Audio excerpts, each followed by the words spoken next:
ሶስት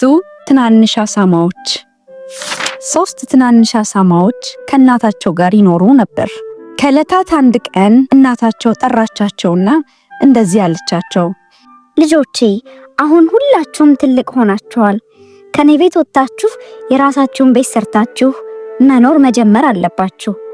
ግን የምትሰሩት ቤት በጣም ጠንካራና ከተኩላ የሚጠብቃችሁ መሆን አለበት አለቻቸው። ሶስቱ ትናንሽ አሳማዎች እናታቸውን ተሰናብተው ከቤት ወጥተው መንገድ ጀመሩ።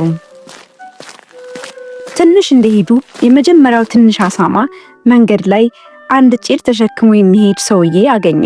እባክህን ካንተ ጭድ ወስጄ ቤቴን መስራት እችላለሁ ብሎ ጠየቀው። ሰውየውም የፈለግከውን ያህል መውሰድ ትችላለህ ትንሹ አሳማ አለው።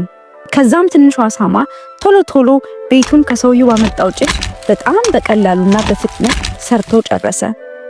እንደጨረሰም ዋው በጣም ቆንጆ ቤት ነው የሰራሁት፣ አሁን ዘና ብዬ ቀኑን ማሳለፍ እችላለሁ አለ። ነገር ግን አንድ የተራበ ተኩላ በጫካ ውስጥ ሆኖ ትንሹን አሳማ ያየው ነበር። ከዚያም ቀስ ብሎ ወደ በሩ ተጠጋና በሩን አንኳኳ። ትንሹ አሳማ በሩን ክፈትልኝ አለው። አልከፍትም፣ አታስበው አንተ ተኩላ አለም ትንሹ አሳማ።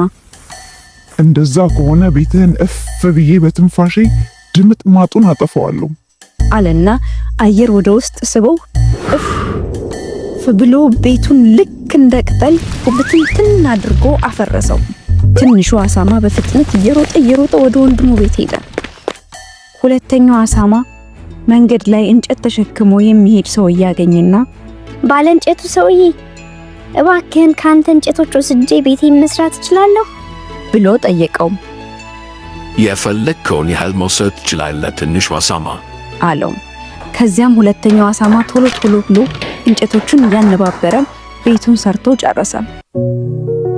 በጣም ጠንካራ ቤት ሰርቻለሁ፣ አሁን ቤቴ ውስጥ ዘና ብዬ ማረፍ እችላለሁ አለና ቤት ውስጥ ቁጭ ብሎ እያለ የመጀመሪያው ትንሽ አሳማ እየሮጠ መጣና ወንድሜ በሩን ክፈትልኝ፣ ተኩላው ቤቴን አፈረሰብኝ አለው።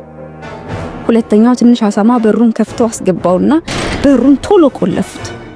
ነገር ግን ተኩላው ተከትሎት መጥቶ ነበርና እናንተ ትናንሽ አሳማዎች በሩን ክፈቱልኝ አላቸው። አንከፍትም አንተ ተኩላ አታስበው አሉት። እምቢ ካላችሁ ቤቱን እፍ ብዬ ድምጥ ማጡን አጠፋዋለሁ አለና አየር ወደ ውስጥ ስቦ እፍ ሲሎ ቤቱ ብትንትን አለ።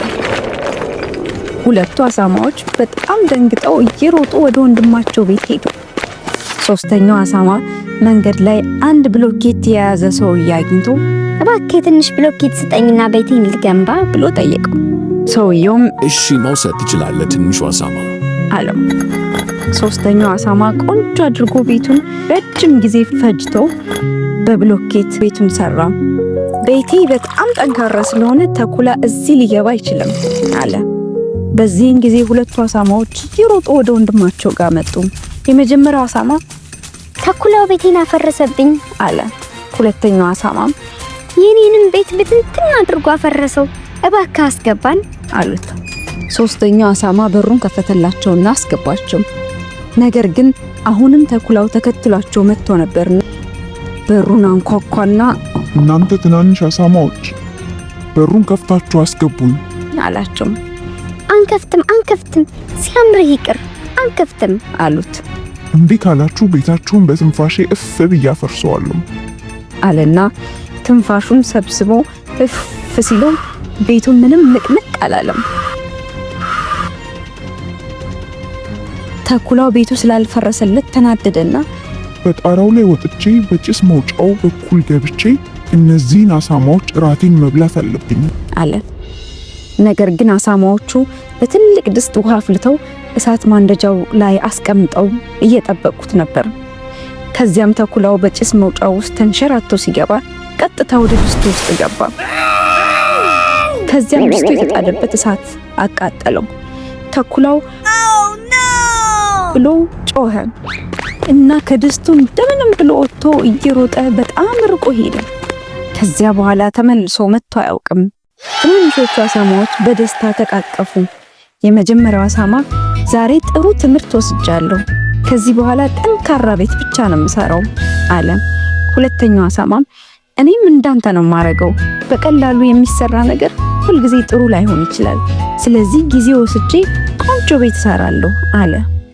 ተኩላውም ከዚህ በኋላ ተመልሶ መጥቶ አያውቅም።